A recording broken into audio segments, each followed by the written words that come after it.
क्या जरूरत है अर्नब गोस्वामी के रिपब्लिक भारत को प्राइम मिनिस्टर पाकिस्तान इमरान खान के 27 मार्च की तकरीर को मुकम्मल लाइव कवरेज देने की?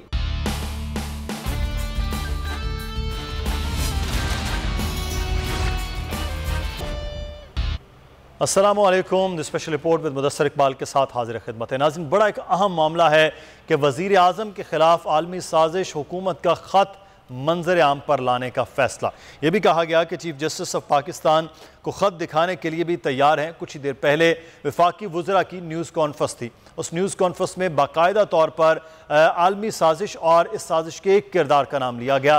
वो कहा गया कि मियाँ नवाज शरीफ साहब साबिक़ वज़ीर आज़म के लंदन में बैठ कर वो किन लोगों के साथ मिलते रहे हैं। ये मामला वज़ीर आज़म ने जब ये 2 दिन पहले जलसा करते हुए ख़त का जिक्र किया था, वो था उस ख़त के जिक्र बहुत ज़्यादा ये बात ये की गई कि कोई ख़त नहीं है, किसी किस्म की कोई चीज़ नहीं है। उस पर पूरे प्रोग्राम्स कर दिए गए, पूरे कॉलम भी कर दिए गए। लेकिन आज दोबारा से वफाकी वज़रा आए हैं, उन्होंने कहा कि वो ख़त भी दिखाने के लिए तैयार हैं। लेकिन चीफ जस्टिस ऑफ पाकिस्तान, क्योंकि ये एक नेशनल सीक्रेट्स होते हैं, कौन से ममालिक हैं, किस तरह की चीज़ें हैं, ये एक खारजा मामलात हैं जिनको बड़ी ध्यान से देखने का अमल है। इस वक्त हमारे साथ मौजूद हैं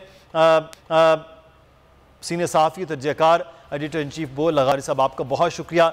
सीनियर सहाफ़ी तजज़ियाकार समी इब्राहिम साहब इस्लामाबाद स्टूडियो में हमारे साथ मौजूद हैं। समी साहब, आपका भी बहुत शुक्रिया। जमील फ़ारूकी साहब सीनियर एंकर पर्सन तजज़ियाकार हमारे साथ मौजूद हैं। जमील फ़ारूकी साहब, आपका भी शुक्रिया।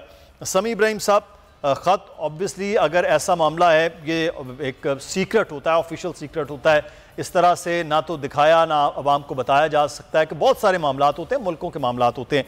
लेकिन बहरहाल ये वज़ीर आज़म पाकिस्तान, वो आज इमरान खान है, कोई भी हो सकता है। तो इस किस्म के थ्रेट्स और इस किस्म की साजिश ये खासा संजीदा मामला है। तो जो हुकूमत अब कह रही है कि हम चीफ जस्टिस को भी दिखाना चाहते हैं, इसकी संजीदगी के हवाले से हुकूमत काफ़ी बात कर रही है। तो ये मामला तो अदम एतमाद से बहुत आगे की चीज़ चली गई है। सबसे पहले तो आपने 10-12 दफ़ा ऑफिशियल सीक्रेट एक्ट की बात की है और कहा है कि कोई भी डॉक्यूमेंट नहीं दिखाया जा सकता। मेरा सवाल ये है कि मुल्क है पाकिस्तानियों का, और अगर पाकिस्तानियों की इलेक्टेड गवर्नमेंट के हवाले से कहीं पर कोई बात होती है, कोई साजिश होती है, तो पाकिस्तान के अवाम का सबसे पहला हक है कि उनको बताया जाए। पाकिस्तान के इदारों का सबसे पहला हक है कि उन्हें बताया जाए, पाकिस्तान के चीफ जस्टिस को दिखाया जाए, ताकि आप उस खतरे को देखकर अपने मुस्तकबिल का फैसला कर सकें। ये ऑफिशियल सीक्रेट इसलिए एक्ट बनाया गया था कि वो चीज़ ना दिखाई जाए जिससे पाकिस्तान को नुकसान हो। ये तो आप दिखा के पाकिस्तान को बचाने की कोशिश कर रहे हैं। ये तो आप दिखा के लोगों को, ये पूरी दुनिया को बता रहे हैं कि this is what is happening against the elected government of Pakistan. बिल्कुल, और यही अपोजिशन की डिमांड थी। बहुत अच्छा किया उन्होंने कि ये कहा कि हम चीफ जस्टिस को भी दिखाने के लिए तैयार हैं, और उसके अगर चीफ जस्टिस किसी भी तरह का नोटिस ले सकते हैं, जुडिशियल इसके हवाले से कार्रवाई हो सकती है, पूरा इस जो किरदार है देखा जा सकता है। उन्होंने इल्ज़ाम लगाया कि इसराइली सफारतकारों से मुलाकातें हुई। हमें पता है कि अहमद करज़ई मिले, उसकी तस्वीरें भी शाया हुई। फिर हमें पता है NDS को डील करने वाले उनके नायब सदर वो भी मिले नवाज शरीफ साहब से, हमें उसकी पता चली, तस्वीर आई। मरियम नवाज साहबा ने यह कहा कि जनाब नवाज शरीफ साहब बिल्कुल मिलते हैं लोगों से, लेकिन वो तो पाकिस्तान के लिए मिलते हैं। अब इसराइल के सफारतकारों के साथ अगर मुलाकात है पाकिस्तान के लिए, तो बता दें कि क्या वो उस हवाले से क्यों मिल रहे हैं। तो इसलिए ये संजीदा मामला है। हुकूमत ने ये जो कार्रवाई की है, ये जो प्रेस कॉन्फ्रेंस की है, ये जो ऑफर की है, बहुत अच्छा किया। मजीद इंफॉर्मेशन आनी चाहिए, लेकिन बिल्कुल ठीक है, आप चीफ जस्टिस को दिखाएं, और उसके बाद अगर इस पर जुडिशियल इंक्वायरी कोई करना चाहें, और फिर जो करेक्टर हैं एक्चुअली उसकी इन्वेस्टिगेशन होनी चाहिए। पाकिस्तान के अंदर जो लोग इस काम में शरीक हैं, जो पाकिस्तान से बाहर पाकिस्तानी अगर इस काम में शरीक हैं, तो बिल्कुल उनको एक्सपोज करना चाहिए। उनको उनके खिलाफ आर्टिकल 6 के तहत कार्रवाई होनी चाहिए। जुल्फिकार अली भुट्टो ने एक लहराया था मरासला, और उन्होंने एक हाथी का नाम लेके कहा था। उस वक्त की अपोजिशन उनके खिलाफ थी। बाद में एक डिक्टेटर आया, और इस चीज़ की कभी तहकीकात ना हो सकी कि वो जो साजिश जो उनके खिलाफ हुई, उन्होंने इफ आई एम असैसिनेटेड में भी सब कुछ लिखा, और महबूब तरीन प्राइम मिनिस्टर पाकिस्तान का उस साजिश की नजर हुआ, दिन दिहाड़े उसको फांसी दी गई। और क्या आप ऑफिशियल सीक्रेट एक्ट के तहत ये चीजें सारी आप छुपा के रखना चाहते हैं? मेरा ख्याल है कि ये बड़ा बहादुराना, बड़ा बोल्ड डिसीजन है गवर्नमेंट का, आना चाहिए। कौम डिमांड करती है, इसकी तहकीकात होनी चाहिए, और जो लोग इसमें मुलव्विस हैं, जो भी इसके करैक्टर हैं उनको कैफरे किरदार तक पहुंचना चाहिए। और अगर यहां पर भी मैं ये भी कहूंगा, अगर हुकूमत ने गलत बात की है, अगर हुकूमत ने बहतान लगाया, तो they should be also ready to listen to the music then, क्योंकि ये नहीं हो सकता कि ये आपका पैमाना हुकूमत के लिए और हो और अपोजिशन के लिए और। बिल्कुल, ये दोनों सूरतों में हो सकता है कि जब बात करें कि ये सामने आएगा तो दोनों सूरतों में, अगर हुकूमत ने कोई साजिश की है, खुद से कुछ ऐसा बहतान तराशी है, तो वो भी सामने आ जाएगी, और हुकूमत के खिलाफ यानी कि वज़ीर आज़म इस मुल्क के खिलाफ अगर कोई साजिश है तो उस सूरत में भी चीज़ें सामने आनी चाहिए। ब्रिगेडियर हारिस नवाज साहब हमारे साथ मौजूद हैं, दिफाई तज्ज़ियाकार है, बहुत शुक्रिया ब्रिगेडियर साहब आपके वक्त का। सर, इस वक्त एक मामला ये भी बड़ा अहम है कि पाकिस्तान मुल्क, ये जो रियासत है वो सबसे मुकद्दम है, और उस रियासत के सरबराह के हवाले से अगर कोई साजिश तैयार की जा रही है तो ऑब्वियसली उसको सबसे पहले ये देखा जाए कि उस मुल्क के खिलाफ साजिश है, कि यहाँ डिस्टेबलाइज करने की चीज़ें हो रही हैं, तो इस पर तो फिर फौरी तौर पर चीज़ों को ज़्यादा तेज़ी के साथ एक्शन लेना चाहिए हुकूमत, क्योंकि खुद है, और जो इदारे हो सकते हैं इस हवाले से मंजर आम पर, जैसे समी साहब कह रहे थे, वो भी आना चाहिए, और इस जितने भी किरदार हैं उनका भी आश्कार होना बड़ा ज़रूरी होगा। देखिए मुदस्सर, ये बहुत सीरियस इशू है, और जब प्राइम मिनिस्टर पाकिस्तान कहते हैं तो as a nation we should accept it, और जो हालात सडनली 2-3 महीने में डेवलप हुए हैं वो भी बड़ा क्लियर पता चलता है कि कैसे सब इकट्ठे हो गए हैं, कौन बैरून मुल्क बैठा हुआ उनके साथ बातचीत कर रहा है, सब कुछ कर रहा है, वो भी नजर आ रहा है।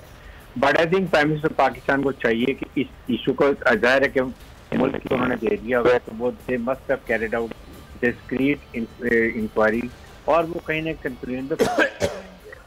सेकेंड बात ये कि हमारी नेशनल सिक्योरिटी कमेटी है, इसके अंदर तमाम बहुत जिम्मेदार लोग बैठते हैं, वहाँ पर इसको लेके जाना चाहिए सबसे पहले, वहाँ करके, और फिर उसके बाद चीफ जस्टिस को कॉन्फिडेंस दिया जाए, और एक बहुत हाई लेवल कॉन्फिडेंशियल इंक्वायरी की जाए, और इंक्वायरी के नतीजे में जो भी हमारा पॉलिटिशियन या पाकिस्तान का ब्यूरोक्रेट या पाकिस्तान अस्करी फोर्सेस का कोई, आपके सामने 3 स्टार इम्प्रिजनमेंट हुई है पाकिस्तान में, एक 1 स्टार ब्रिगेडियर को फांसी की सजा दी गई है। ये सोचने कि हम कितने सेंसिटिव इन इशू पर, नाउ इज द टाइम के इसको आगे लेके चलें, और इस इंक्वायरी में we should make a deterrent, जिसको भी करें उसको पाकिस्तान की जो आर्मी सिक्योरिटी या सीक्रेट एक्ट है उसके तहत और आर्टिकल 6 के तहत उसके खिलाफ कार्रवाई की जाए, मुकाम इबरत बनाया जाए, ताकि आइंदा कोई पॉलिटिशियन, कोई मुल्की शहरी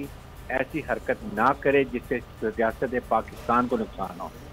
दुनिया first time Pakistan as a sovereign Islamic state के तौर पे हमने एक्सर्ट करना शुरू किया है, जो हम पहले नहीं करते थे। ये प्रॉब्लम है हमारे बाहर के ममालिक को, और हमारे अंदर के मुल्क के कुछ पॉलिटिशियन जो कि सिर्फ जाती मफादात और पार्टी मफादात के लिए चलते हैं, पाकिस्तान की मोहब्बत नहीं है, कोई सरोकार नहीं है। Now is the time we should stand united against them as a कॉम, और हम ये करें, रीअलाइनमेंट हमें करने की जरूरत है, लेकिन हमने सबसे एंगेजमेंट भी रखनी है, इस पे कोई कॉम्प्रोमाइज। बिल्कुल, ये कॉम्प्रोमाइज़ तो किसी सूरत में नहीं हो सकता, क्योंकि मुल्क का मामला जो है वो सबसे सर फहरिस्त है, हुकूमतें कोई भी सियासी जमातों की आनी जानी हो। लगारी साहब, ये मामला नेशनल सिक्योरिटी कमेटी में जाना चाहिए, क्योंकि पार्लियामान में अगर जो बात हो रही है वो उस पर वहाँ ले जाया जाए, मामलात दिखाए जाएँ, बात की जाए, क्योंकि जिस दिन ख़त लहराया गया उसके बाद एक पूरा मामला हुआ जी कोई ख़त नहीं है, वो एक बिल्कुल उसको मजाक पे लिया गया। आज जो है जिस किस्म की बड़ी संजीदा किस्म की एक प्रेस कॉन्फ्रेंस वज़रा की जानिब से की गई और एम्फोसिस इस सारे अमल पे किया गया, तो अब मामले को तह तक पहुँचना और हल होना बड़ा ज़रूरी हो गया। मैं समझता हूँ कि यकीनन ऐसा है। अगर ये ख़त कहीं से आया है, और समी साहब ने 2-3 बातें ऐसी की हैं कि जिनको मैं समझता हूँ कि सीरियस लिया जाना चाहिए। अगर किसी ने इसराइली वज़ीर आज़म से, इसराइली डिप्लोमेट से, इसराइली जनरल से, इसराइली किसी अफसर से, किसी ब्यूरोक्रेट से किसी ने मुलाकात की, कहीं पर मुलाकात की, अगर उसकी तफसीलात हैं तो वो ज़रूर सामने आए। अगर किसी ने इंडियन किसी ऑफिशियल से, किसी वज़ीर से, किसी नायब वज़ीर आज़म से, किसी वज़ीर आज़म से, किसी भी डिप्लोमेट से, किसी सतह के अफसर से मुलाकात की है तो उसकी तफसीलात भी ज़रूर सामने आने चाहिए। और इस ख़त के मंदरजात जो हैं, क्योंकि ये ख़त वज़ीर आज़म ने जेब से निकाला और बताया कि जी हमारे पास ये ख़त है, इस ख़त का कंटेंट क्या है मुझे नहीं मालूम, इस ख़त किसने लिखा है ये ज़ाहिर है वो भी नहीं बता रहे हैं कि ख़त कहाँ से आया है, ख़त लिखने वाला कुछ शख्स है या इदारा है ये भी नहीं पता है, वो मुल्क है या किसी मुल्क का कोई इदारा, ये भी हमें मालूम नहीं है। तो इस ख़त का जो फोरम है, जैसे जनरल अब ब्रिगेडियर हारिस साहब कह रहे हैं, तो आप ले जाएं उसी हमारी जो नेशनल सिक्योरिटी कमेटी है उसके अंदर ले जाएं और वहाँ पर देखा जाए। ये तो वज़ीर ख़ारजा भी कह चुके हैं कि जी इस ख़त को हमने शेयर किया है, हमने अपने सिक्योरिटी इदारों के साथ शेयर किया है। वो किस फोरम पर किया है, आपने फॉर्मल दिया है, इनफॉर्मल दिया है, बाकायदा कमेटी के मिनट्स में शामिल किया है, नहीं शामिल किया है, लेकिन उसको मिनट्स पर है, उनके अपने मिनट्स पर है। हमें नहीं ज़रूरत है कि हम मिनट्स देखते हैं या नहीं देखें, लेकिन वो उसके रिकॉर्ड में आ जाए। फिर ये लाजमी है कि पाकिस्तान का सुप्रीम इदारा जो है वो पार्लियामेंट है, पार्लियामेंट के सामने आए। आप इन कैमरा मीटिंग्स करते हैं तो फिर वो इन कैमरा ही रह जाती हैं, उनको आप ना रिपोर्ट करते हैं, ना आप हमारे चैनल इतने गैर जिम्मेदार हैं कि इन चीज़ों को दिखाते फिरें, ना ही ये चीज़ बाहर आ सकती है अगर आप इसको इन कैमरा पार्लियामेंट के मेंबरान को दिखाएं। उन्हें ज़रूर दिखाना चाहिए। और मुझे इस ख़त की सियात के बारे में शुबहात हैं कि किसी इदारे ने लिखा होगा, किसी मुल्क ने लिखा होगा, किसी मुल्क के सरबराह ने लिखा होगा। मुझे इसके बारे में शकूक है, मैं समझता हूँ कि ऐसा नहीं हुआ होगा। और अगर ऐसा हुआ है, जिसकी तरफ लिखा गया है, जिसको यहाँ पर एड्रेस किया गया है, अगर वो टारगेट पर है तो हमें सबको रेस्क्यू के लिए पहुँचना चाहिए उस आदमी की जिसको थ्रेट किया गया है। अगर इमरान खान को थ्रेट किया गया तो हमारे इल्म में आना चाहिए। आप किसी भी तरीके से इशारातन किरायतन कुछ भी करते हैं, अगर पार्लियामेंट को मुतमईन करते हैं, पार्लियामेंट तो बाद में आएगी, लेकिन अगर आपकी नेशनल सिक्योरिटी मुतमईन होती है कि ये ख़त है और किसी मुल्क की तरफ से भेजा गया है, तो फिर ठीक है, आपको आगे बढ़ना चाहिए और कोई कार्रवाई करनी चाहिए। और अगर ये ख़त ऐसे ही है कि जिस तरह से रस्मी ख़त लिखे जाते हैं, जनाब ऐसा ना करें।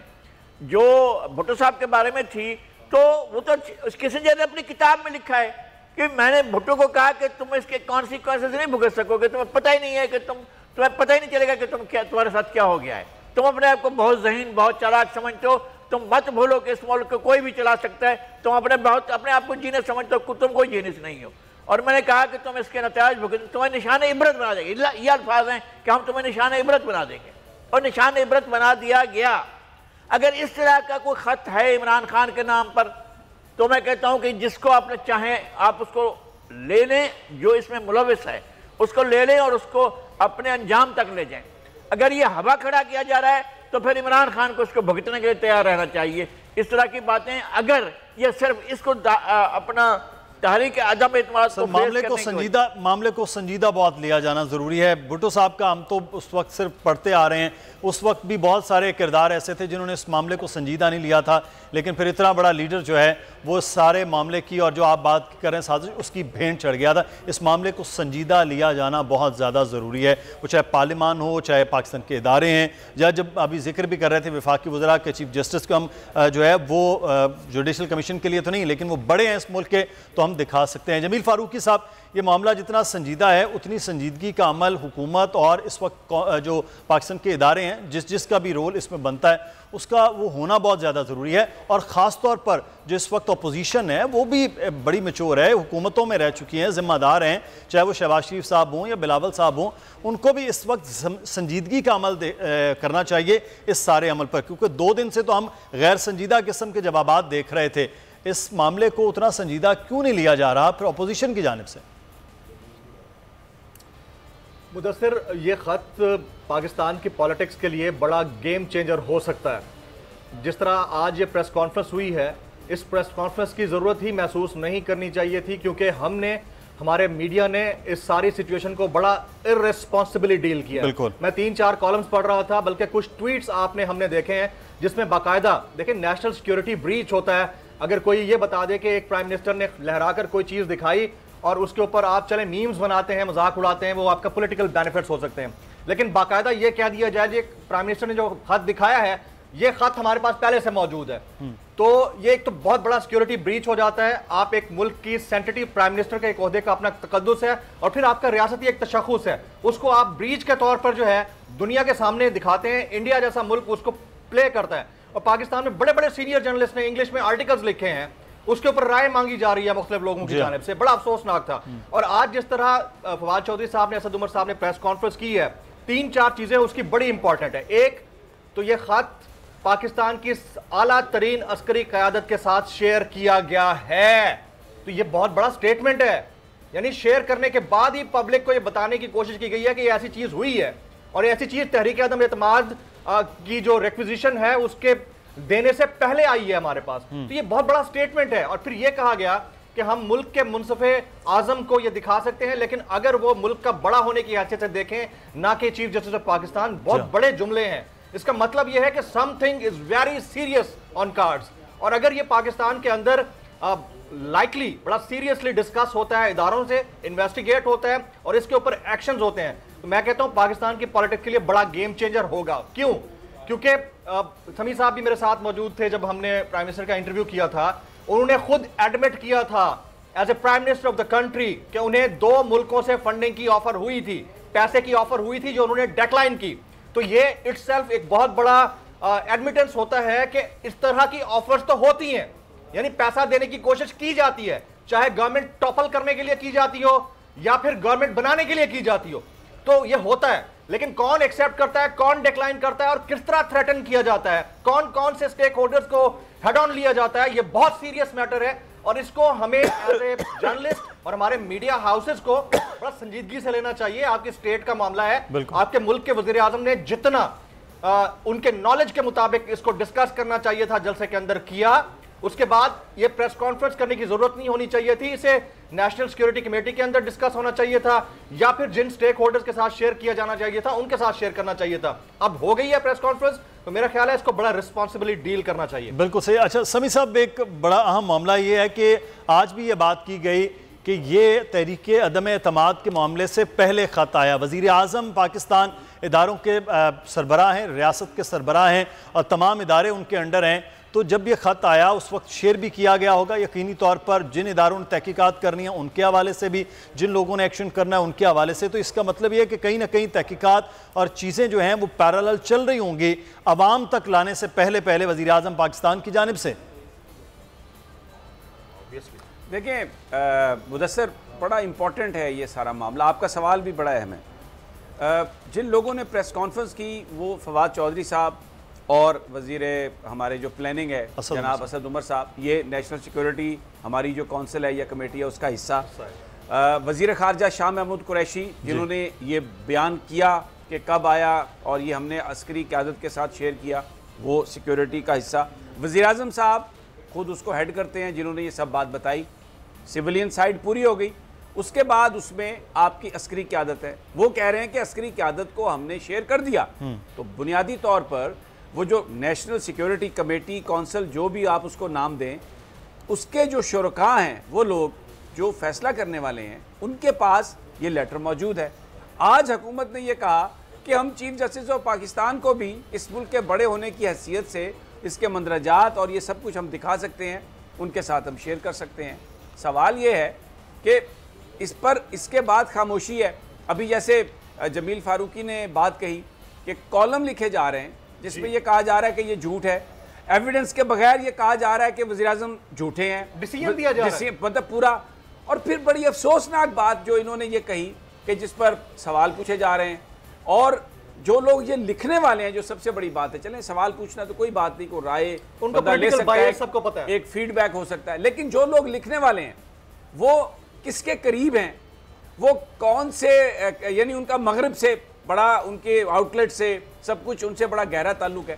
तो इसमें मीडिया उस सारी चीज़ को दबाने के लिए, उसको नीचे करने के लिए अपना एक रोल प्ले कर रहा है। ये जो सारी सिचुएशन है ये इतनी खौफनाक बन गई है। इसका मतलब ये है कि भले वो एक पॉलिटिकल स्टेटमेंट ही होती थी वज़ीर आज़म साहब की कि हम, मेरा माफिया से झगड़ा है, लेकिन यहाँ पे इस सूरत हाल में तो हमें लग रहा है कि सारे एक हो गए हैं और एक होकर उन्होंने जलगार कर दी है। अच्छा, इसमें मैं ये समझता हूँ कि जो रिस्पॉन्सिबल अपोजिशन है, कम से कम मैं ये तवक्को करता हूँ आसिफ अली जरदारी साहब से कि इस वक्त उनका नाम आ रहा है, ये एक के जी ये जो एक इंटरनेशनल कंस्पिरेसी है और फ्रंट पे यहाँ पर वो हैं। वज़ीर आज़म ने ये बात कही कि बहुत सारे जाने अनजाने में इस्तेमाल हो रहे हैं। तो ये चीज़ जो है आसिफ अली जरदारी साहब को, वो पाकिस्तान के साबिक सदर भी रहे हैं, ज़ीरक आदमी है, मैं आपको बताऊं, ज़हीन आदमी है, उनको ये बात अपने साथियों से भी करनी चाहिए और इस हवाले से राब्ता करना चाहिए गवर्नमेंट से और ये चीज़ देख के तो he should act as a responsible person, क्योंकि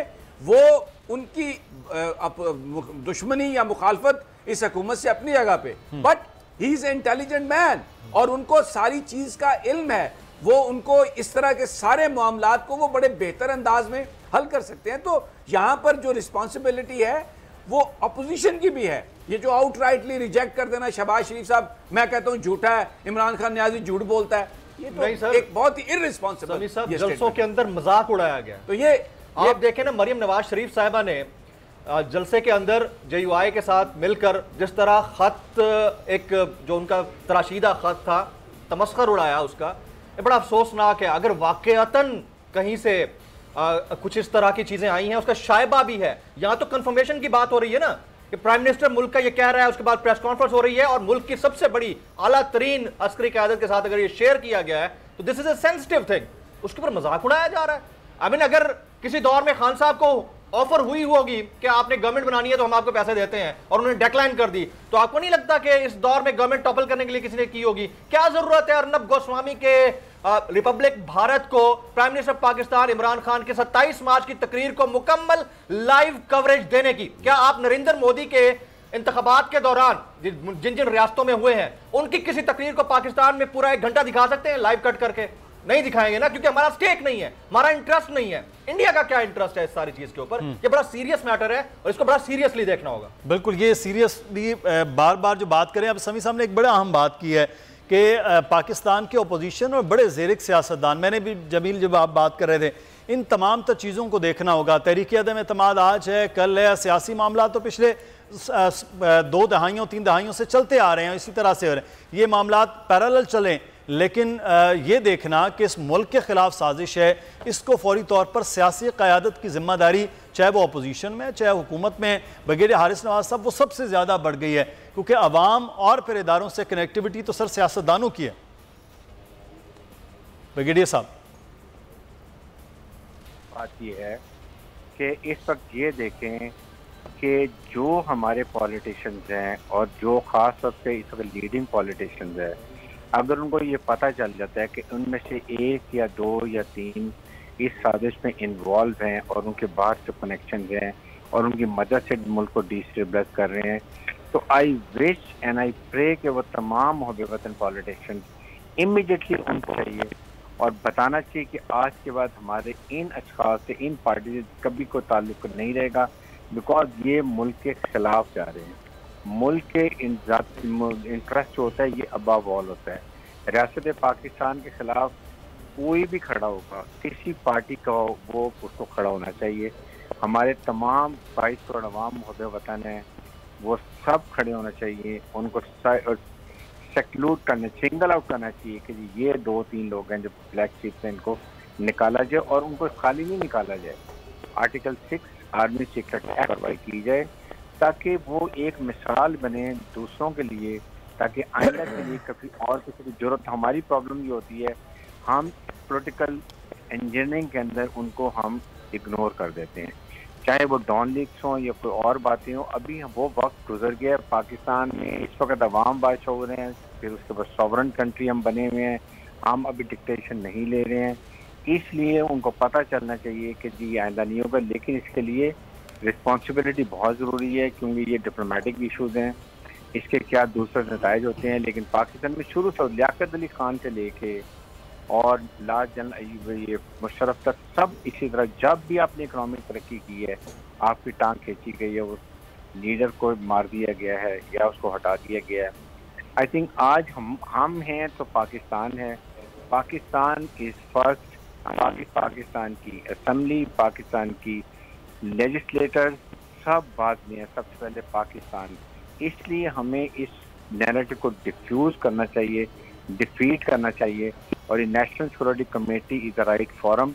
और उसके बाद चीफ जस्टिस पाकिस्तान को ज़रूर कॉन्फिडेंस पे लें ताकि वो एक ऐसा बोर्ड बनाए या इंक्वायरी करें जिसमें क्रिस्टल क्लियर हो जाए कि आप सिक्योरिटी एजेंसी ने पहले ही काफ़ी हद तक इंक्वायरी कर भी ली होगी, ताकि पता चले। और आई एम श्योर कि foreign minister not showing the letter, at least he might discuss with हमारे जो चाइनीज दोस्त हैं उनसे इनपुट लेके। हमें इस वक्त हमारे मुल्क में 2 न्यूक्लियर पावर्स हैं, 2 वीटो पावर्स हैं और पूरा पूरा हमारे लिए इकोनॉमिक रास्ता खुला हुआ है, Russia, Central Asia, then we come to Balochistan, then go to Gwadar port and then to दुनिया की मिडल ईस्ट और अफ्रीकन कंट्रीज। इस चीज़ को हर हालत में लेके चलना है। हमें हर मौके पर तकलीफ होगी, प्रॉब्लम होगी, we have to face difficult time. मुल्क इसी वक्त खड़ा होता है जब पूरी कौम फैसला कर लेती है कि हमने ये 2-3 चीज़ें मुल्की मफादात में ज़रूर करनी है। जब मुल्कों में मफादात हमारे पोर्ट पे आ जाएंगे तो फिर इसी तरह इंडिया की तरह हमें भी कोई इग्नोर नहीं कर सकेगा। वैसे भी हमें कोई अबंडन नहीं कर सकता। जो एक मुल्क जैसी हमारी जियोस्ट्रेटिक लोकेशन है, हमें कोई अबंडन नहीं कर सकता। हम न्यूक्लियर पावर है, we should be, and first time we start behaving like a nuclear country. I think ये जिसको हमने उनको ब्रीफ भी करना है, उन मुल्कों को समझाना भी है, हमारे इंटरेस्ट हैं, हमारे मुल्क के इंटरेस्ट हैं, हम इसके लिए काम करें। आई थिंक इस पर कोई कॉम्प्रोमाइज अब नहीं होना चाहिए। बिल्कुल, ये कॉम्प्रोमाइज़ तो बिल्कुल पाकिस्तान के हवाले से कैसे किया जा सकता है और इसका होना भी नहीं चाहिए। लेकिन एक लगारी साहब, मेरा सवाल है कि एक सिर्फ शख्स का नाम लिया आज प्रेस कॉन्फ्रेंस के दौरान दोनों वफाकी वज़रा ने, उनका साजिश का जो मरकज़ी किरदार है वो नवाज़ शरीफ साहब हैं। ये एक नाम बाकायदा लिया है, ख़त में है नहीं है क्या है ये तो अब जब तहकीकात होंगी, लेकिन जो वज़रा ने बाकायदा नाम लिया है, ये बहुत बड़ा एक मामला है कि एक साबिक वज़ीर आज़म जो 3 बार इस मुल्क के वज़ीर आज़म हैं वो बाहर हैं, उनकी मुलाकातें हो रही हैं और उन की पार्टी यहाँ पर मौजूद है और उनकी पार्टी के साथ दीगर अपोजिशन की जमातें मौजूद हैं। तो ये कोई छोटी बात नहीं है कि इतनी बड़ी मुल्क के ख़िलाफ़ साजिश हो और उसमें एक साबिक वज़ीर आज़म का नाम आए। 3 बार के साबिक वज़ीर आज़म हैं वो, एक बात, और पाकिस्तान के तमाम इदारों की मौजूदगी में बने थे वो वज़ीर आज़म, और ज़ाहिर तमाम इदारों की मौजूदगी में इस मुल्क से गए। और हमने ना तो दरख्वास्त की थी, ना हमने किसी से भी, ना अदालत से, ना हुकूमत से किसी से हमने फरियाद नहीं की थी कि जनाब इनको बाहर भेजा जाए और जेल से निकाल कर रवाना कर दें आप। हमें ये बात जो ब्रिगेडियर साहब ने की है उसको हमने देखना है। पाकिस्तान एक न्यूक्लियर स्टेट है और हमारे बम जो है वो खिलौने के बने हुए नहीं हैं। हमारे पास बम हैं और सबको पता है कि हमारे पास हैं, और वो इसलिए हैं कि इस स्टेट का डिटरेंट हैं। जब भी इस स्टेट को ख़तरा हो तो फिर ये स्टेट हमारे पास ये मौजूद हैं। ये लोगों को पता होना चाहिए, दुनिया को भी पता होना चाहिए। और दूसरी बात यह है कि ये ख़त लिखा गया है और इस ख़त में कौन कौन इन्वॉल्व है, उसके लिए एक तो वही कमेटी है जिसके बारे में ब्रिगेडियर साहब ने बताया है कि वो हमारी नेशनल सिक्योरिटी कमेटी है, वो फोरम है और वहाँ पर उसको दिखाया जाए और उसके बाद से कोई फैसला किया जाए। ये नंबर 2।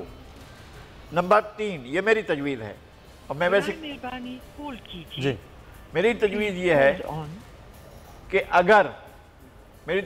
है कि अगर पार्लियामेंट के दोनों ऐवानों के 10-10 अरकान, अपोजिशन से 10 और गवर्नमेंट से 10 अरकान के सामने इन कैमरा वो ख़त दिखा कर बात की जाए तो अपोजिशन में भी और हुकूमत में भी ऐसे लोग ज़रूर होंगे। और मैं सबको समझता हूँ कि जो पाकिस्तान के साथ शदीद मोहब्बत करते हुए अपनी जानें तक कुर्बान करने के लिए तैयार होंगे, दोनों तरफ के होंगे, दोनों तरफ से होंगे। अगर आपका ख्याल है कि अपोजिशन के 10 में से नहीं होंगे तो मैं फिर भी कहता हूँ, ईमानदारी से कहता हूँ कि उनकी वाफिर तादाद होगी जो पाकिस्तान के साथ स्टैंड करेगी। जो नहीं करेगी वो नज़र आ जाएगा, हमें सामने आ जाएगा। हमें उसके सामने रखना चाहिए चूँकि वो हमारा सुप्रीम इदारा है जो आइन की तश्कील तरमीम करता है, जो इदारों को वजूद में लाता है। जो आइन को वजूद में लाया है वो हमारा पार्लियामेंट है। तो पार्लियामेंट के सामने पार्लियामेंट के भी ट्रेजरी और अपोजिशन बेंचों में से सेलेक्ट कर लिए जाएं कि इन 10 और यहाँ से और 10 वहाँ से जो है इनके सामने इसको डिस्क्लोज किया जाए। अगर ख़त है तो फिर आपका आर्टिकल 6 जो है वो एक्टिवेट हो जाए खुद ब खुद और जो जो उसमें मुलविस है उसको शामिल कर लिया जाए। लेकिन अगर ये हवा उड़ाई जा रही है, चूँकि तहरीक अदम एतमाद आ गई है और यहाँ पर गिनती का मामला चल रहा है, इसलिए एक ख़त का वो जो है उसको एक ख़त को इशू बनाया जाए, अगर ये है तो भी सब सामने आ जाएगा। मैं ये कहता हूँ कि अगर सुप्रीम कोर्ट को हम ले जाते हैं, मुझे इस पर भी कोई एतराज़ नहीं है। ज़ाहिर है सुप्रीम कोर्ट इस मुल्क का इदारा है और इंसाफ देने वाला इदारा है। हम चाहते हैं कि ज़्यादा फैलाव करने से और सुप्रीम कोर्ट को भी हम एक तनाज़े में लाकर, जिस पर अपोजिशन और वो एक शहबाज शरीफ ने कल यही कहा कि जी आप ले आए पार्लियामेंट में, और असद उमर साहब ने कहा कि नहीं जी हम 342 अफराद में कैसे ला सकते हैं। मैं 342 अफराद हैं या 3042 अफराद हैं, अगर वो पार्लियामेंट के अंदर बैठे हैं तो वो पाकिस्तान की पार्लियामेंट के अंदर बैठे हैं, कोई इंडिया की या किसी और मुल्क की पार्लियामेंट के लोग नहीं है। अगर उनमें वो बैठे हुए हैं तो फिर पार्लियामेंट की कमेटी सर इस काम के लिए तो वहां भी लाया जा सकता है, वो तो मामला उसमें 342 की बजाय। अच्छा मुदस्सर जी समी साहब, मुझे एक जरा मैं बड़ी इंपॉर्टेंट बात कही है लगारी साहब ने, मैं मेरा एक यहाँ पर एक मैं ऐड करना चाहता हूँ। लगारी साहब बिल्कुल ठीक है, इश्यूज पार्लियामेंट में आना चाहिए, लेकिन ये इशू एक लीगल इशू है। इसलिए लीगल इशू है कि अगर किसी ने पाकिस्तान के खिलाफ साजिश की है तो ये आर्टिकल 6 का मुकदमा बनता है। तो जब भी डिस्प्यूट हो दो पार्टीज में तो उसका फैसला इसीलिए अदालतों में रखा गया, या वो कानून इंटरप्रेट करते हैं या वो एक डिस्प्यूट की सूरत में, क्योंकि वो पार्टी नहीं होते। अब जिनके खिलाफ इल्ज़ाम है कि वो इस्तेमाल हो रहे हैं पैसे लेके, वो भी वहां पर बैठे हैं, जो इल्ज़ाम लगाने वाले हैं वो भी बैठे हैं, वो क्या फैसला करेंगे? ये तो एक टाइम जाया करने वाली एक्सरसाइज है। बिल्कुल। ये इल्जाम ये है कि आप गैर मुल्की, यहां पर रिपोर्ट्स आ रही हैं कि इतने करोड़ डॉलर आए हैं, MI6 ने दिए हैं, तो इसमें तो इसका फैसला किसने करना है? आर्टिकल 6 का जो फैसला है कि किसने बगावत की है, किसने गद्दारी की है, the proper forum is the Supreme Court of Pakistan, जिसके पास जाना चाहिए। यहां पर मैं भी अदालतों में कई जगह गया तो अदालतों ने कहा कि जनाब जाएं आप, ये पार्लियामान फैसला करेगी। और भाई जिनके ऊपर इल्जाम है कि तुमने ये काम किया, वो ये फैसला करेंगे कि हमने ये काम किया या नहीं किया। Parliament can not be a जज, parliament can not be a court of law. Law जो है अगर उसकी वायलेशन हुई है तो that has to be decided by the Supreme Court of Pakistan. Sir अच्छा, यहां पर मैं एक चीज, मुदस्सिर आप सवाल कर रहे थे लगारी साहब से, और बड़ा इंपॉर्टेंट क्वेश्चन था कि नवाज शरीफ साहब के ऊपर बराह रास्त इल्जाम है। अगर ये फर्ज या फैब्रिकेटेड किस्म का कोई डॉक्यूमेंट होता, अव्वल तो इस पे बात ही नहीं करनी चाहिए, लेकिन एक लम्हे के लिए अज्यूम कर लेते हैं, तो टारगेट इमरान खान साहब का नवाज शरीफ साहब होने चाहिए थे या शहबाज शरीफ साहब होने चाहिए थे? देखें, इस वक्त सीरियस थ्रेट अगर इमरान खान साहब को किसी से है, जिनके बारे में बरमला पाकिस्तान के अंदर अपोजिशन नाम ले लेकर कह रही है कि ये हमारे मुस्तकबिल के प्राइम मिनिस्टर हैं, यानी अगर ये गवर्नमेंट जाती है तो वो प्राइम मिनिस्टर हैं, तो अगर ये फर्ज या फैब्रिकेटेड होता तो सबसे पहले नाम शहबाज शरीफ साहब का लिया जाता, बिलावल भुट्टो साहब का लिया जाता। पाकिस्तान में और लोग जो बहुत ज्यादा एक्टिव हुए उनका नाम लिया, नवाज शरीफ साहब का क्यों लिया गया? क्योंकि उस डॉक्यूमेंट के अंदर ओरिजिनली कोई ऐसी चीज है जिसके ताने माने लंदन से और पाकिस्तान से और दीगर मुल्कों से मिलते हैं, तो मेरे ख्याल में इसीलिए एक्चुअल चीजें आपके सामने रखी गई। मैं तो अर्ज कर रहा हूं कि कोई भी है वटकम में कोई शख्स है, उसको स्पेयर नहीं करना चाहिए, सीधा आप आर्टिकल 6 के तहत कार्रवाई शुरू कर दें। अगर आपके पास इस कदर सॉलिड डॉक्यूमेंट मौजूद है तो फिर और किसी चीज़ की ज़रूरत नहीं है। आपकी जो है काबीना की जो कमेटी है सिक्योरिटी के बारे में, वो कमेटी लेकर आ जाए मामले को और रिकमेंड कर दे कि जनाब ये ले जाएं आर्टिकल 6 के लिए, फिर सुप्रीम कोर्ट अपना जो भी फोरम बनाए, कमीशन बनाए, जो भी करे उसको सुने। एक बात ये है, लेकिन मैं कहता हूँ कि सुप्रीम का अपना हमारा जो इदारा है पार्लियामेंट, हम उसको अंडरमाइन नहीं कर सकते हैं। हमने सबसे ओथ लिया हुआ है और वो सारे के सारे इदारे के मेंबरान हमारे लिए काबिल एहतराम हैं। उनमें से मैंने कहा है कि जिनके बारे में जरा सा भी शुबा ना हो, उनमें से अपोजिशन से और हुकूमत से लेकर। लगारी साहब, कभी सुप्रीम कोर्ट के अंदर कतरी खत भी डिस्कस हुआ था? वो भी तो एक डॉक्यूमेंट था ना। मेरा नहीं ख्याल के सॉरी सुप्रीम कोर्ट कह रहा हूं, पार्लियामेंट के अंदर कतरी खत भी डिस्कस हुआ था, नहीं हुआ। तो फिर पार्लियामेंट को मेरे ख्याल में एक ऐसा डिबेटिंग फोरम ही रहने देना चाहिए जिसके अंदर सिर्फ डिबेट हो सकती है, और जो प्रेस कॉन्फ्रेंस में दरख्वास्त की गई है वो सुप्रीम इदारा है, नो ये डिबेटिंग सोसाइटी नहीं है। ये मैं पार्लियामेंट को डिबेटिंग सोसाइटी नहीं मानता। अभी तक तो डिबेटिंग ये मैं कहता हूं कि पाकिस्तान का सबसे सुप्रीम इदारा है पार्लियामेंट, और पार्लियामेंट के साथ दो इदारे हैं, वो एग्जीक्यूटिव ब्रांच है और जुडिशरी है। हम एक खामखा का इदारा, हमें भी समझा जाता है मीडिया को भी, लेकिन हम अपने आप को इदारे के तौर पर ना सर्ट करते हैं ना हम उस बात करते हैं। 3 हमारे इंस्टीट्यूशन है, सतून है, और उनमें सबसे अहम तरीन सतून जो है वो पार्लियामेंट है। हम पार्लियामेंट को सिर्फ डिबेटिंग सोसाइटी कहकर अंडरमाइन नहीं कर सकते। वो काबिल एहतराम है पार्लियामेंट, और पार्लियामेंट के हर रुकन का इस्तेहकाक है। हम ये सिर्फ अर्ज कर रहे हैं कि हुकूमत खुद सेलेक्ट कर ले, स्पीकर खुद सेलेक्ट। इंतहाई माजरत के साथ, इसमें कोई शक नहीं है कि वो बाई बुक बड़ा ही सुप्रीम इदारा है, पार्लियामान की हम बात कर रहे हैं, लेकिन आज तक की जो 74 साल हमारी तारीख है, तमाम इदारों के बारे में क्वेश्चन मौजूद है। जमील नहीं, तमाम इदारों के बारे में क्वेश्चन मौजूद है। हर इदारे के बारे में कहा जा सकता है कि उसने आइन से, कानून से डेविएट किया है। हाँ, इस बारे में सब इदारों के बारे में सवाल किया जा सकता है। मैं कहता हूं जस्टिस मुनीर भी एक जज थे, जस्टिस अनवारुल हक भी जज थे, मौलवी मुश्ताक हुसैन भी जज थे, और मैं बहुत से जजों की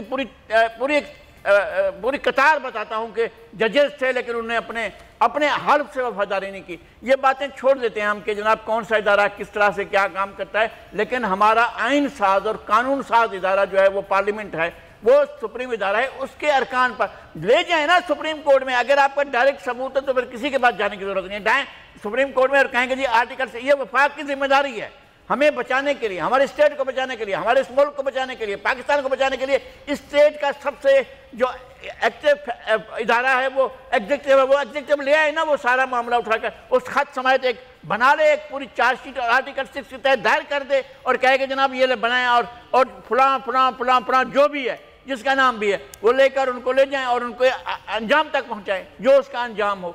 लेकिन अगर आपको इसमें तहकीकात करनी है, कोई चीज़ करनी है, तो आप पार्लियामेंट से शुरू करें, क्योंकि पार्लियामेंट हमारा पाकिस्तान का मोतबर इदारा है और पार्लियामेंट ही तमाम इदारों की तख्लीक करता है, उसकी वजह से सारे इदारे तख्लीक हुए हैं।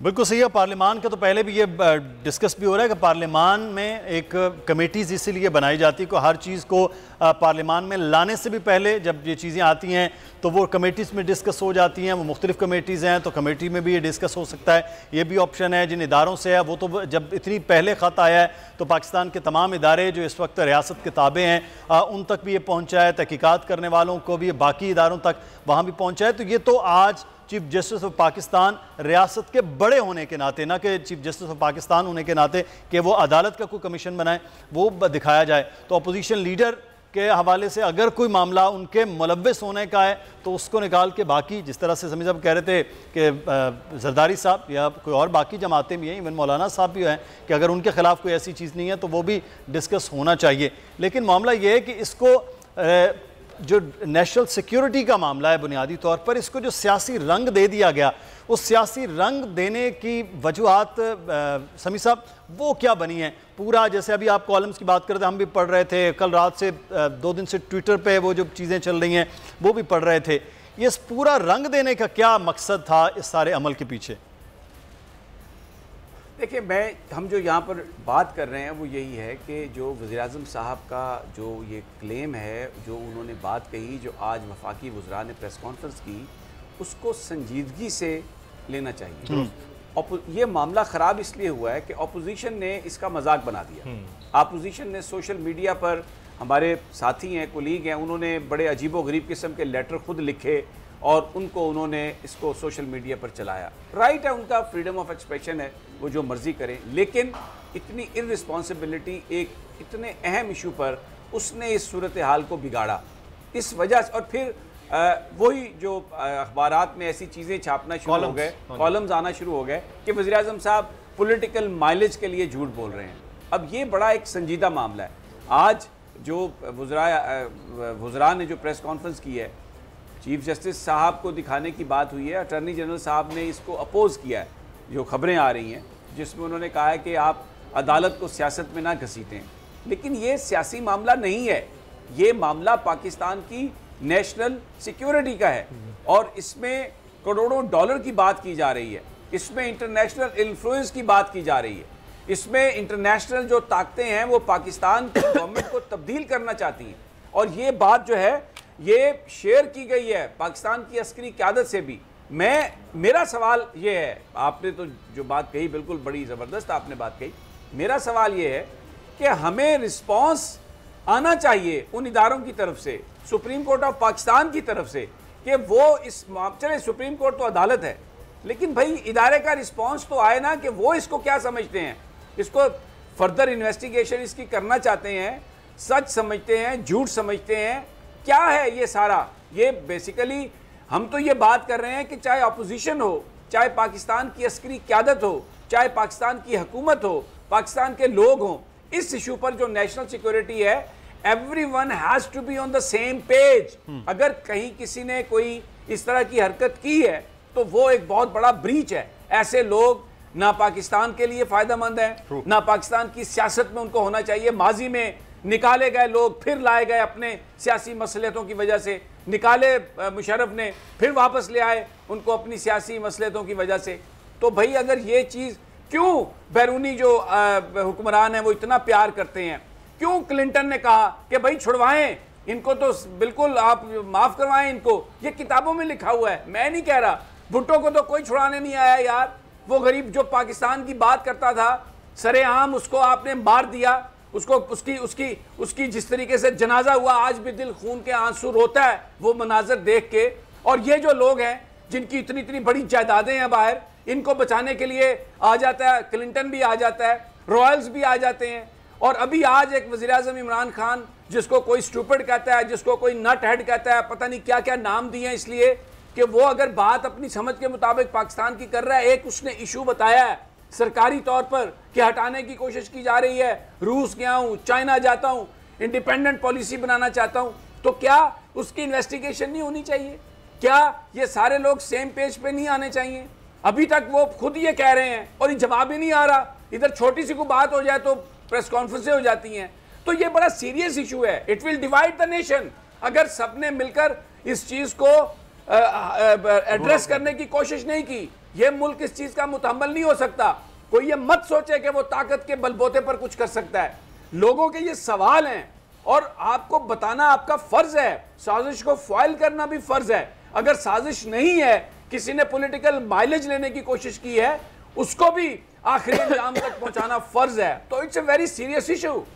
समी साहब, मुदस्सर, मैं यहाँ समी साहब की बात में ना एक चीज़ बड़ी इंपॉर्टेंट, वो ये कि कोई भी अगर इस तरह बाकायदा एविडेंस दिखाने के हवाले से इतना बड़ा दावा करता है और बबांगे दोहल मुल्क के मुनसिफ़े आज़म से रिक्वेस्ट करता है कि आप ये देखें, तो सबसे बड़ा स्टेक पे वही शख्स होता है। मेरे ख्याल में सबसे बड़े लूजिंग एंड पे भी वही है। इसीलिए अटॉर्नी जनरल ने ये कहा कि आप ये कर तो रहे हैं, इसके बाद आपको इसका भुगतान भुगतना भी पड़ सकता है। इन केस अगर आपके एविडेंसेस में दम नहीं है तो कल को आपको सुप्रीम कोर्ट में बड़ा शर्मिंदगी का सामना करना पड़ सकता है। तो मेरे ख्याल में अगर इन तीनों वज़रा ने ये प्रेस कॉन्फ्रेंस की है और प्राइम मिनिस्टर ऑफ पाकिस्तान ने जलसे में दिखाया था, तो उनके पास कोई कॉन्क्रीट एविडेंस है, ऐसे नहीं कर दी गई है। और उसमें बरमला ये कहना कि अगर देखना चाहें तो हम चीफ जस्टिस पाकिस्तान को ये खत दिखा सकते हैं, ये बहुत बड़ी स्टेटमेंट है। हम पहले भी देख चुके हैं कि जो लोग दावे करते रहे उन्हें फिर केसेस भुगतना पड़े और मुंह की खाना पड़ी है।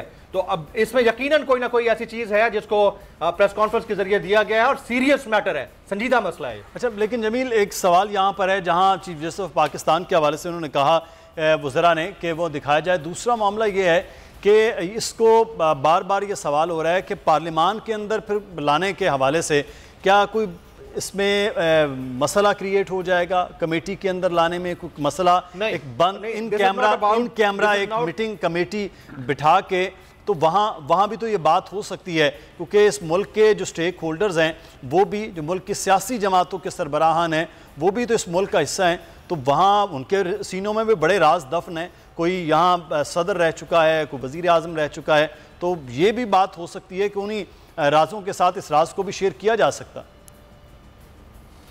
देखें, हमारे यहाँ अगर किसी ज़िले के अंदर कोई वाक़या हुआ होता है ना, किसी समझिए कि असिस्टेंट कमिश्नर की करप्शन का कोई वाक़या हो और उसी असिस्टेंट कमिश्नर के बड़े यानी डिप्टी कमिश्नर या एडीसी को उसकी इंक्वायरी उसके हवाले कर दी जाए, तो आपको पता है फिर कॉन्फ्लिक्ट ऑफ इंटरेस्ट आ जाता है। तो यहाँ पर जिनके ऊपर चार्ज है उन्हीं के सामने मसला रखकर आप बहस क्या करवाएंगे, जब उन्होंने एक छोटी सी बात करने का तमस्कर उड़ाया, उनका बाकायदा तौर पर मजाक उड़ाया अपने जलसों के दौरान, वो क्या रखेंगे उनके सामने? मेरे ख्याल में ये नेशनल सिक्योरिटी का मामला है, इसको सबसे पहले नेशनल सिक्योरिटी कमेटी के पास जाना चाहिए। उसके बाद फिर जहां जहां जो स्टेक होल्डर्स हैं वो इसको इन्वेस्टिगेट करें और अगर मुनासिब समझा जाए तो इसको बाकायदा इसका आर्टिकल 6 का मुकदमा होना चाहिए, बाकायदा स्टेट इसमें फरीक बने और सुप्रीम कोर्ट ले जाए इस मामले को। ये कोई आम बात नहीं है कि मुल्क का वजीर आजम, ये कोई आम बंदा बात नहीं कर रहा है भाई, ये उठ के कोई थर्डे का कोई बंदा नहीं उठ के बात कर रहा, या कोई ऐसा सियासतदान जिसका कोई स्टेक ही नहीं है, एक रियासत को रिप्रेजेंट करने वाला बंदा एक एविडेंस लेकर अपने वज़रा से प्रेस कॉन्फ्रेंस करा रहा है और कह रहा है कि मुझे इंसाफ चाहिए। तो मेरा ख्याल है कि इसको इतना नॉर्मल नहीं लेना चाहिए जितना हमारे इदारे या लोग या पब्लिक या सियासतदान इसको नॉर्मल ले रहे हैं। सही। नगारी साहब, संजीदा मामले को अब अदालत में तो जैसे ले जाया जाएगा, वो तो एक तरीक़ाकार होता है अदालत में ले जाने का, यहाँ तो सिर्फ चीफ जस्टिस पाकिस्तान के हवाले से कहा गया।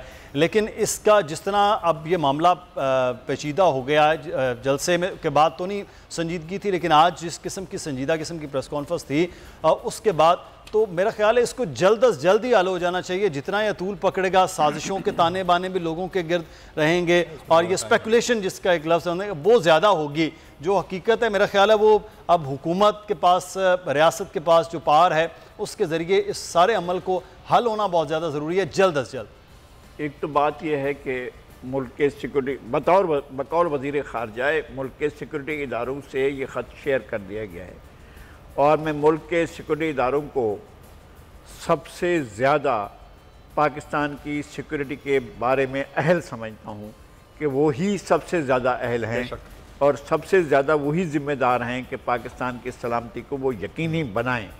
पहली बात यह है कि वो ख़ुद इसका तज्ज़िया करके अपने तर्जुमान के ज़रिए या किसी भी ज़रिए से वो हमें बताएं कि उन्होंने एनालाइज़ किया है या नहीं किया है और उस ख़त का कंटेंट क्या है और उस ख़त में क्या लिखा गया है, या अगर वो अपना इसको नेशनल सिक्योरिटी के दायरे में लेकर नहीं बताना चाहते हैं तो एक अलग बात है। और लेकिन ये कार्रवाई तो होगी ना किसी तरीके से, ये बात ऐसी दबा तो नहीं जाएगी। एक ख़त आया है, एक वज़ीर आज़म ने एक जलसा आम में ये ख़त दिखाया है, हमें ख़त के कंटेंट का मालूम नहीं है कि उसके अंदर क्या है।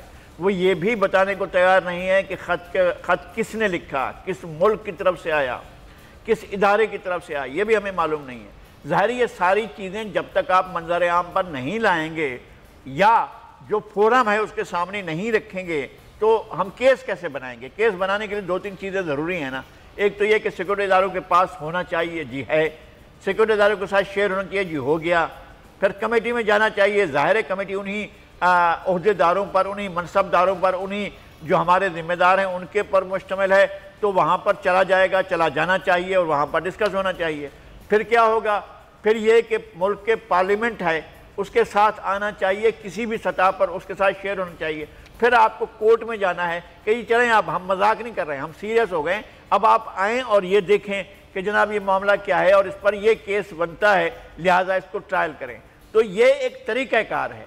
मैं ये नहीं कहता हूँ कि हम इस पूरे के पूरे गेम को एक पब्लिसिटी स्टंट के तौर पर हम पेश करें या उसको इस तरह से लेकर चलें कि इसका फ़ायदा किसको, नुकसान किसको हो रहा है। इसका ये सीरियस मामला है, बहुत संजीदा मामला है। हम इसको अपनी गुफ्तगू का यहाँ जिस तरह से हम तजिया कर रहे हैं, मैं तो सबसे छोटा, सबसे आम, बहुत ही निचले दर्जे का आदमी हूँ, मैं इस पर बात कर रहा हूँ। ये बहुत बड़ा इशू है, सिक्योरिटी इदारे का इशू है, हमारे मुल्क की सिक्योरिटी। मेरी जान कुर्बान है। लगारी साहब नहीं, देखिए ये आपने बड़ी इंकिसारी से काम दिया, बड़ी ज्यादती की है, ये ऐसा नहीं है। आप खुदा नहीं, मैं अर्ज कर रहा हूँ, रियली टॉप लाइन पीपल, ऐसा ना कहें। मैं समी साहब, मैं दिल से कह रहा हूँ, मैं बहुत आपका और जमील का बहुत एहतराम करता हूँ, उसके नुक्ता नजर का एहतराम करता हूँ, आप दोनों के नुक्ता नजर का एहतराम करता हूँ। बच्चों और मैं ये समझता हूँ, अपने आप को आप दोनों का बच्चों जैसा समझता हूँ, लेकिन मैं ये अर्ज कर रहा हूँ कि ये मुल्क की सलामती का मामला है जिसको वजीर आज़म ने एक जलसा आम में उठाया है। इसको सिर्फ हमारी ये नेशनल सिक्योरिटी, बिल्कुल ये बड़ा अहम मामला है, इस पर हम मजीद भी बात करेंगे। लेकिन यहाँ मुझे ब्रेक के लिए कहा जा रहा है जी। नज़ीर लगारी साहब आपका भी शुक्रिया, समी इब्राहिम साहब, जमील फारूकी आपका शुक्रिया, मुदस्सिर इकबाल को इजाज़त दीजिए, अपना ख्याल रखिएगा, अल्लाह हाफ़िज़।